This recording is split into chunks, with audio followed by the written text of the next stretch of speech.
Hola amigos, bienvenidos una vez más al canal de YouTube. Este es un video de reacción. Vamos a hablar sobre lo que está sucediendo aquí en este canal. El New St. Daniel's College está hablando sobre esto. Tenemos en las pantallas a 5 hombres. 2 están haciendo preguntas. Los otros 3 están respondiendo preguntas. ¿Y quiénes son?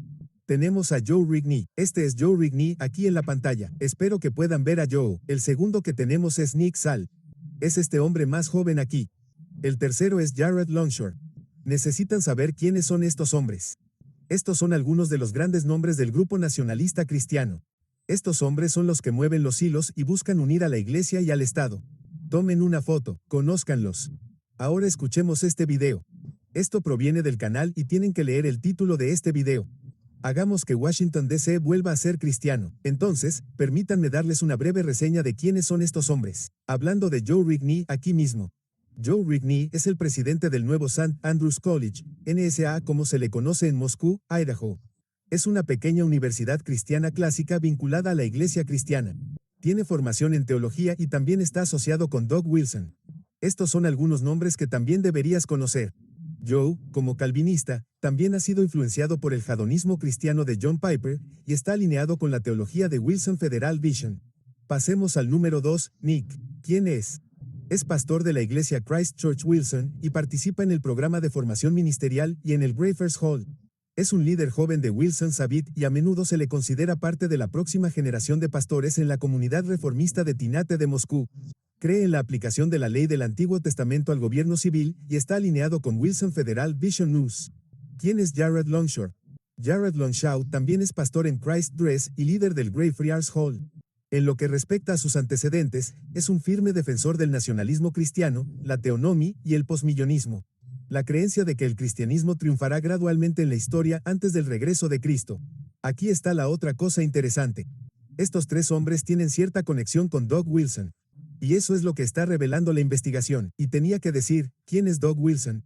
Bueno, deberías saber quién es porque hicimos un video hace mucho tiempo con algunos de los comentarios que hizo Doug Wilson, y te diré algo, ese hombre es alguien interesante, signo de apertura de interrogación. ¿Y eres un nacionalista cristiano? Bueno, estoy dispuesto a ser un nacionalista cristiano porque, bueno, prefiero esa frase a la frase que me suelen decir. Entonces, ¿cómo te llaman? ¿Cómo te suelen llamar? Supremacista blanco, ya sabes, supremacista blanco, defensor de la esclavitud, ya sabes, racista, ya sabes, todo el teacismo de Cristo.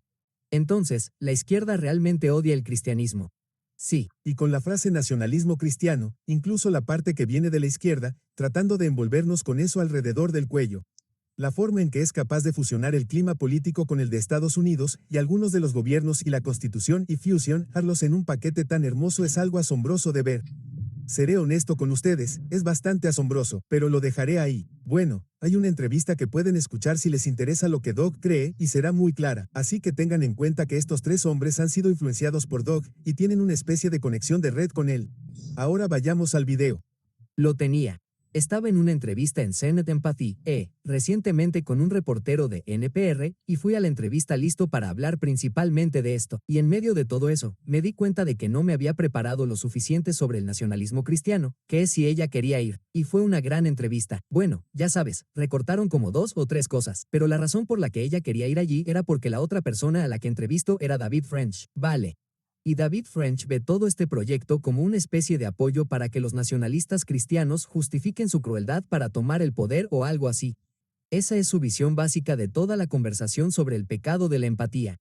Bueno, mientras lo preguntaba, fue interesante porque la conversación cambió de rumbo y se notaba que tenía curiosidad, como si en realidad estuviera pensando, ¿qué piensas tú? Fue muy útil poder decir, sí, como la fundación de Estados Unidos, como lo que teníamos en este país, es que me interesa eso. En la época de la fundación, ya sabes, había pruebas religiosas para los cargos públicos en muchos estados. Había leyes sobre la blasfemia en los libros y ella se preguntó cómo funcionaría eso con la libertad de expresión. Y yo pensé, de la misma manera que en aquel entonces, ¿verdad? Es como si el régimen moderno de libertad de expresión no fuera lo mismo que los fundadores querían decir con que el Congreso no promulgaría ninguna ley sobre la restricción de la libertad de expresión. Es como si las leyes sobre la blasfemia fueran compatibles con eso.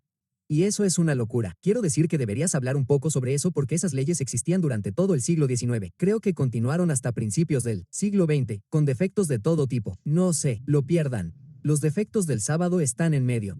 Pero también esta parte de la historia. Ellen White habla de esto en el libro El conflicto de los siglos cuando habla de los padres peregrinos en el capítulo 16 del Gran Conflicto. Es bueno leer esto porque cuando escuchas estas discusiones, a menudo lo que se deja de lado es que cuando estas leyes estaban en los Estados Unidos, aplicando a los padres peregrinos en los primeros tiempos de este país, también hubo persecuciones. Los observadores del sábado también estaban encadenados. Los cuáqueros también estaban siendo perseguidos. Algunas de sus familias e hijos fueron perseguidos porque no cumplían con estas leyes religiosas. A menudo eso se omite en el libro. Todavía estaba en una etapa temprana. Gracias a Dios que muchos de los padres peregrinos comenzaron a darse cuenta de que esto era problemático. El mismo espíritu de Roma que se tomó de estas otras naciones donde existía la unión romana entre la Iglesia y el Estado fue llevado a los Estados Unidos en la etapa inicial. Ellos lucharon contra eso y esa es la razón por la que hoy tenemos la libertad que tenemos. Pero estas cosas se dejan fuera de la conversación. Estos hombres hacen que parezca que siempre ha sido bueno, que estos fueron buenos tiempos. Bueno, buenos tiempos para algunos, no para todos. Pequeños grupos de diferentes denominaciones cristianas estaban siendo perseguidos y los observadores del sábado estaban entre ellos. En el siglo XIX continuaron. Creo que tienes defectos tempranos de todo este tipo. Entonces, cuando nosotros, como cristianos, decimos que queremos tener una sociedad, queremos que la sociedad esté ordenada y estructurada de tal manera que promueva el cristianismo, lo que promueve y privilegia a la iglesia. Ella preguntaba, ¿estás diciendo que sabes que los cristianos serían privilegiados de alguna manera? Y yo digo, sí, como si lo fueran en la fundación, eso es todo. Y realmente ayuda a pensar que la mayoría de los modernos tienen tal falta de imaginación que solo pueden ver que la forma en que han funcionado las cosas durante los últimos 5 minutos es la única opción viable, ¿verdad? Fuera de lo que les gusta, ¿es esto o es como la Alemania nazi o es esto o es como la Inquisición española? Y recurren a estos ejemplos realmente extremos y aterradores para intentar mantener a la gente en el tren secular. Y cuando puedes desescalar eso y decir algo como lo que tuvimos en este país durante los primeros 175 años, hay una razón por la que al final de tomar el juramento del cargo sigues diciendo que Dios me ayude exactamente eso, o que tienes una Biblia. Sí, quiero decir, fue genial ver a Melania allí con la Biblia. ¿Sabes? Tenías eso. Sí, y así. Hacen que parezca una y otra vez que ha habido un estado cristiano positivo, como si, de nuevo, lo dijera un hombre que es cristiano. ¿De acuerdo? No soy ateo. Pero lo que pintan aquí es una visión precisa del registro histórico, porque lo que el registro ha demostrado cuando la Iglesia y el Estado se unieron nunca ha sido bueno. Puede que fuera bueno durante algunos años, pero lo que siempre hemos tenido es persecución masiva, intolerancia y fanatismo contra las personas que no seguían sus leyes religiosas. Eso es lo que él ha demostrado. Sí, puede que no sea comunismo, pero diré que es mucho peor en algunos casos. Entonces, lo que hemos visto durante la Edad Media es lo que estos hombres están tratando de traer de vuelta, y realmente creen que estos fueron los buenos tiempos. No, estos fueron días terribles. Estos no fueron buenos. Ahora bien, esto no quiere decir que tengamos que apoyar y estar de acuerdo con el estado secular de hacer las cosas, ¿verdad? El secularismo tampoco es bueno, pero el nacionalismo cristiano no es la solución. Y ni hablemos del catolicismo.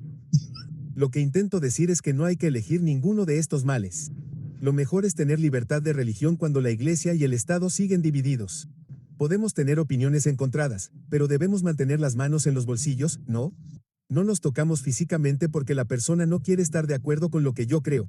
Es mejor tener eso que tener a alguien que dice, bueno, los cristianos deberían tener privilegios. Bueno, cuando los cristianos tienen privilegios en el sentido en que estos tipos describen lo que hemos visto históricamente, se abusa de esos poderes y, cuando se abusa de ellos, la gente sufre. Eso es justo lo que ha demostrado la historia. Y entonces, ustedes son como nosotros, tenemos estas raíces que están ahí, y no es así. Y no es como si tuviéramos raíces en el año 1300, y estamos tratando de recuperar algo de 800 años de antigüedad o algo así, como si esa no fuera la situación en realidad. Es decir, bueno, Estados Unidos no es tan antiguo, 1798, vamos. Pero si nos remontamos más atrás en el tiempo a Roma, cuando la Roma pagana de papel se convirtió en la Roma de papel, esa fue una unión de Iglesia y Estado que llevó a eso, y lo que han hecho con las muchas naciones que no estaban de acuerdo con ellos. ¿Qué le hicieron a la Iglesia de Wald y Sean? ¿Qué hicieron durante la masacre de Bartolomé? ¿Qué hicieron con las 3 naciones que fueron desarraigadas en Daniel capítulo 7? Los Gerlite, los Astro y los Vándalos. Y si estudias más, algunas de estas naciones tenían la libertad religiosa en el centro de sus creencias. La gente inventa toda una gran discusión sobre la Trinidad y la Unity. Pierdes el tiro. Es realmente una cuestión de libertad religiosa con la que el periódico Roma tuvo problemas desde el principio. Estos eran los problemas desde el núcleo. Y si rastreas la línea de la historia, lo que encuentras es que donde quiera que haya intolerancia religiosa, donde quiera que se produzca la unión entre la Iglesia y el Estado, siempre hay violencia doméstica en el hogar. ¿verdad? O bien la iglesia abusa del Estado, o bien el Estado abusa de la iglesia. Independientemente de lo que ocurra, los niños sufren. Por tanto, cuando hay violencia doméstica, los niños son los que más sufren.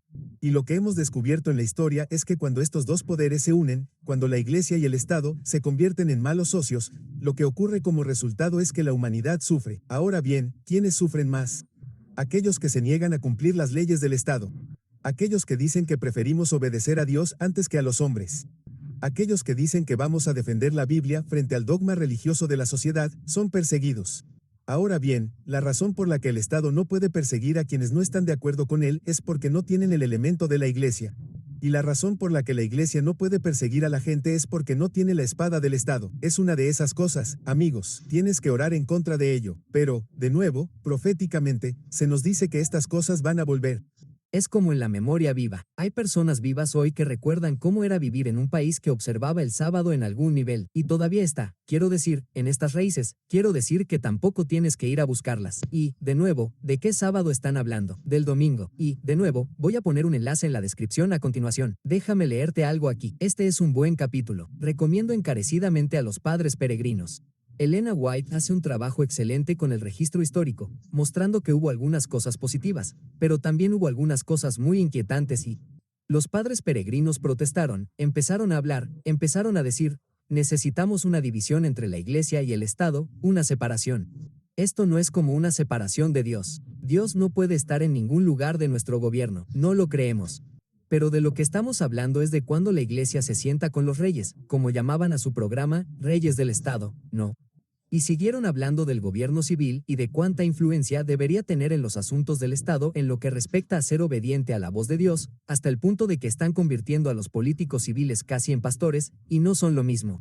Están en todas partes. Quiero decir, da un paso atrás. Entras en cualquier ciudad importante de Estados Unidos y dices, ¿ves mezquitas y minorías étnicas? No, no las vemos. ¿Qué ves? ¿Ves catedrales? Es cierto. Ahora muchas de ellas se han convertido en cafeterías y tenemos que recuperarlas. Tenemos que arreglar eso. Pero está claro que no somos una nación islámica. ¿Ves templos budistas por todas partes? No. Quiero decir, puede que tengan uno. Ya sabes, ahora están empezando a tener uno como el escaparate. Tú tienes el escaparate, pero ellos no. No se han apropiado del centro. Está en Dios. Confiamos en el dinero. Está en Dios y en todo nuestro juramento a la bandera, todas nuestras canciones. Y solo tenemos que apropiarnos de todo eso. El Dios del que estamos hablando no es solo este genérico vago, del que no puedes saber nada, sino que es el Dios trino de las Escrituras. Es el tipo que hundió al faraón en el Mar Rojo.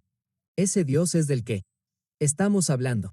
Entonces, si ustedes pudieran hablar un poco sobre lo que le dirían a Kash Patel, que pone su mano sobre el Gita, ¿cierto?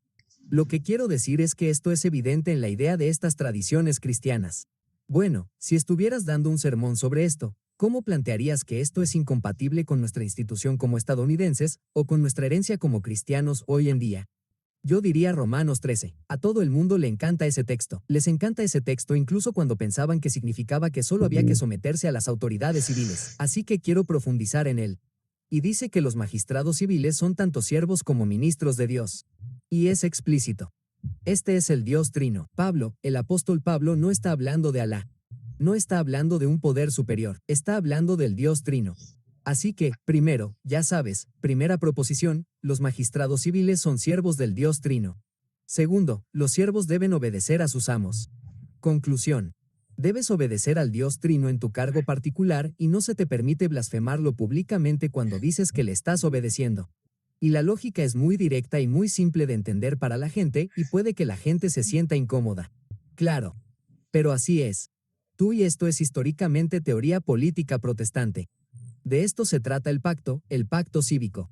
Escucha, una y otra vez, tienes esta sed y hambre de unir a la iglesia y al Estado a partir de este debate.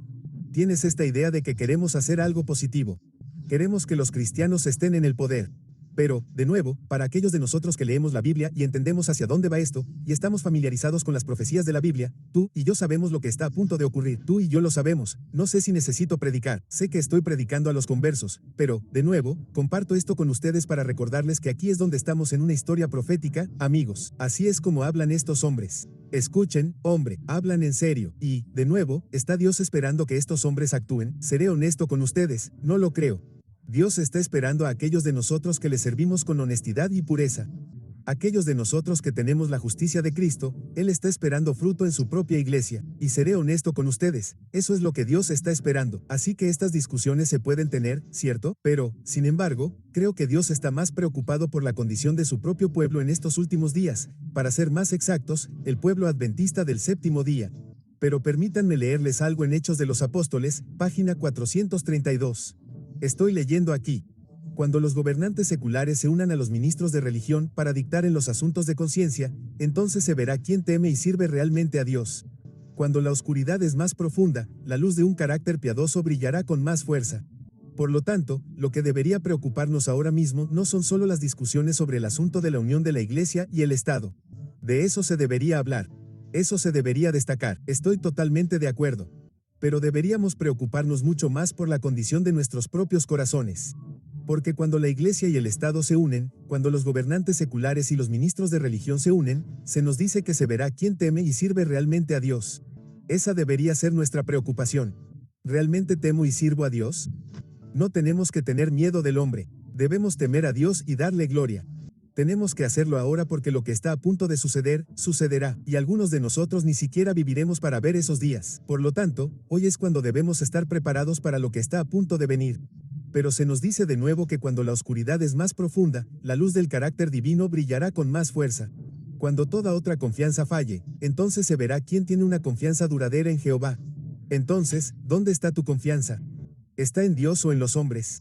Mientras los enemigos de la verdad están por todas partes, acechando a los siervos del Señor para mal, Dios les enseñará. Escucha esto. Dios los cuidará para bien. Él será para ellos la sombra de una gran roca en una tierra calurosa. ¿Quieres reservar esta? Y estamos viendo estas profecías cumpliéndose mientras hablamos. Los hombres de Estado, los hombres de iglesia están, ¿cómo decirlo? Están cortejando, están saliendo. Se están tomando de las manos. No pasará mucho tiempo antes de que se celebre una boda. Y cuando eso suceda, se verá cuál de nosotros realmente teme y sirve a Dios. Y esa debería ser nuestra principal preocupación. Tengo mucho más que decir, voy a poner un enlace en la descripción a continuación. Puedes ver este video, comparte tu pensamiento y perspectiva conmigo. ¿Estás de acuerdo con mis valoraciones y en desacuerdo?